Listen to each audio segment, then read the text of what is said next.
Sa akin po, nakakalungkot ang nakikita kong pangyayari. It only shows the instability. Hindi po ba matibay ang ating sistema pamumulitika.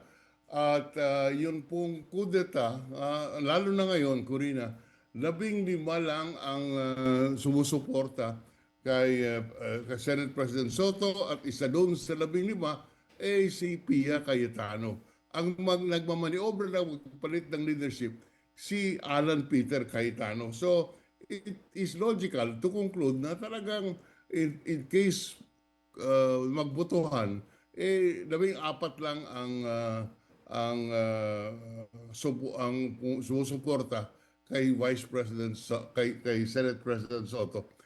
Ito po ang dahilan kung bakit hirap na hirap po si Senator Soto sa kanyang posisyon. Hindi po yan po ang wala pong matibay na paghahawak si Senator Soto.